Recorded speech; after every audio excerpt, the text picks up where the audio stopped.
Chers amis, bonjour. Il est clair, hélas, que cette année, Pessah possède une autre connotation, une connotation douloureuse. De jeunes soldats meurent chaque jour pour défendre le pays contre des milliers de terroristes barricadés dans la forteresse de Gaza. Plus de 100 Israéliens croupissent encore dans les geôles du Hamas et enfin, Israël est l'objet d'accusations insensées de crimes de guerre ou de génocide de la part des nations. Israël a encore besoin de délivrance. Les pharaons actuels veulent encore et toujours empêcher le peuple juif de servir Dieu sur sa terre librement dans l'attente du Messie. Rappelons à présent le sens de Pessah. Exode 12, 23. Quand l'Éternel passera pour frapper l'Égypte et verra le sang sur le linteau et sur les deux poteaux, l'Éternel passera par-dessus la porte et il ne permettra pas aux destructeurs d'entrer dans vos maisons pour frapper. Vous observerez cela comme une loi pour vous et pour vos enfants à perpétuité. Quand vous serez entrés dans le pays que l'Éternel vous donnera, selon sa promesse, vous observerez cet usage. Pessah, passer par-dessus. Pessah, à ce sens-là, passer par-dessus, épargner. Et c'est la Pâque juive, commémorant la libération des enfants d'Israël en esclavage sous le joug de Pharaon en Égypte. C'est la fête juive la plus célébrée dans le monde et elle dure 8 jours, entre le jour de Pessah, Pessah l'Adonai, et les 7 jours de la fête des pains sans levain. C'est aussi la naissance d'Israël comme nation ayant pour chef Moïse, en route vers le Sinaï afin d'obtenir la Torah et en direction du pays promis, le but ultime. Après 40 ans de désert et 2000 ans d'exil, Israël traverse encore les tribulations. Mais Israël demeure l'horloge de Dieu qui rythme le déroulement des plans divins. Aujourd'hui, nous sommes dans les temps des douleurs de l'enfantement, annonçant la venue du Mashiach, le roi des rois. Il régnera sur terre de Jérusalem et dirigera les nations avec une main de fer. La question pour chacun d'entre nous chrétiens est celle-ci.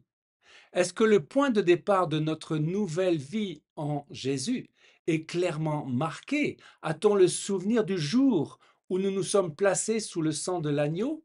Il est notre Pessar, notre Pâques. En lui, nous sommes libérés du péché et de la mort, et nous avons le pardon de nos péchés. Jean 3,16. Car Dieu a tant aimé le monde qu'il a donné son Fils unique, afin que quiconque croit en lui ne périsse pas, mais qu'il ait la vie éternelle. Gilgal est l'opprobre de l'Égypte. La nouvelle alliance nous révèle que Yeshua a accompli Pessah. Il est notre libérateur, le Goël parfait. En versant son sang sur le bois, nous sommes libérés du joug de la servitude, de l'esclavage du péché. Les deux étapes suivantes sont la venue du Saint-Esprit à Shavuot, Pentecôte, et l'accomplissement des temps prophétiques avec la venue du Messie à Sukkot. D'ailleurs, la fête que Salomon célébra avec un nombre impressionnant de sacrifices était Sukkot, liée à la construction du temple. Salomon est le type du Messie régnant dans le monde. Voyons en présent Josué, qui fut le leader ayant permis à Israël d'entrer dans le pays promis. À Gilgal, il célébra Pessah après avoir circoncis le peuple. Josué 5, 9 à 12. L'Éternel dit à Josué: Aujourd'hui, j'ai roulé de dessus vous l'opprobre de l'Égypte. Les enfants d'Israël campèrent à Gilgal, et ils célébrèrent la Pâque le 14e jour du mois, sur le soir, dans les plaines de Jéricho. Ils mangèrent du blé du pays le lendemain de Pessar, des pains sans levain et du grain rôti. Ils en mangèrent ce même jour. La manne cessa le lendemain de Pessar.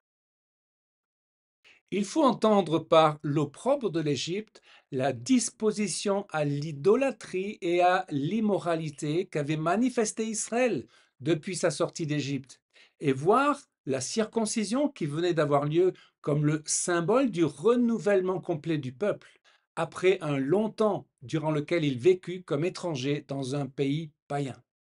Question: avons-nous passé Gilgal dans notre vie? Notre foi a besoin d'être régénérée, renouvelée. La régénération est synonyme de renaissance. Ce terme est lié à l'expression biblique naître de nouveau. La nouvelle naissance est une naissance spirituelle, sainte, céleste, par laquelle nous recevons la vie de Dieu. Éphésiens 2, verset 1. Vous étiez morts par vos offenses et par vos péchés, dans lesquels vous marchiez autrefois, selon le train de ce monde, selon le prince de la puissance de l'air, de l'esprit qui agit maintenant dans les fils de la rébellion. Parlons du droit d'aînesse. Le droit d'aînesse en hébreu, c'est la bechocha. Le bechor est le premier-né. À la 10e plaie, Dieu fit mourir tous les premiers-nés en Égypte. Pharaon vit ainsi son fils aîné mourir et réalisait que ce fléau était vraiment la main de Dieu. Exode 12, 29.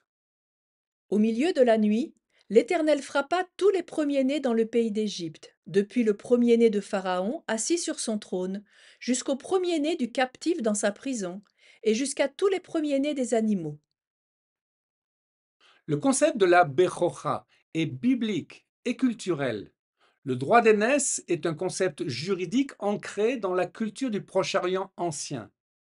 L'aîné jouissait de privilèges de succession et touchait le statut social et l'héritage. L'aîné, par ce droit, était amené à reprendre les affaires de son père. Mais Dieu a donné à ce concept un aspect spirituel. Exode 13, verset 1. L'Éternel parla à Moïse et dit: Consacre-moi tout premier-né parmi les enfants d'Israël, tant des hommes que des animaux, il m'appartient. Les 4 coupes de vin. Au Seder de Pessah, l'on boit les 4 coupes de vin. Dieu a voulu sauver son peuple sous les 4 aspects du salut. À la Sainte Seine, nous buvons la 3e coupe, celle de la délivrance. Kos Yeshuot. Lisons Exode 6, verset 6. Dis aux enfants d'Israël: Je suis l'Éternel, je vous sortirai des travaux dont vous chargent les Égyptiens. Je vous délivrerai de leur servitude, et je vous rachèterai à bras étendus et par de grands jugements. Je vous prendrai pour mon peuple, je serai votre Dieu, et vous saurez que c'est moi l'Éternel votre Dieu qui vous affranchit des travaux dont vous chargent les Égyptiens. Voyons donc les 4 verbes liés au salut qui font allusion à la croix. Otseti, je vous ferai sortir de dessous les fardeaux de l'Égypte, du joug de Pharaon. Itzalti, je vous délivrerai de leur servitude. C'est un refuge et c'est le dépouillement de l'ennemi. Gaalti, je vous rachèterai. C'est la rédemption. Goël veut dire rédempteur. Et la Karti, je vous prendrai pour moi. Il y a l'aspect du mariage. Question, appartenons-nous au Seigneur? Sommes-nous le Béchor de Dieu? Tout chrétien né de nouveau est le premier-né, à l'image de Yeshua qui est le premier-né d'entre les morts. Christ s'est offert tout entier en holocauste comme un sacrifice consumé par le feu d'une odeur agréable à Dieu. Et il est ressuscité, alléluia, c'est la joie de Pâques. Romains 12, verset 1. Je vous invite donc, frères, à cause de cette immense bonté de Dieu, à lui offrir votre corps comme un sacrifice vivant, saint et qui plaise à Dieu. Ce sera là de votre part un culte raisonnable. C'est quoi cette immense bonté? Paul, dans le chapitre précédent, nous le dit. Dieu a accordé à nous, païens, et à Israël, sa grâce. C'est le message de Pâques ou Pessah, un message de joie et d'espérance.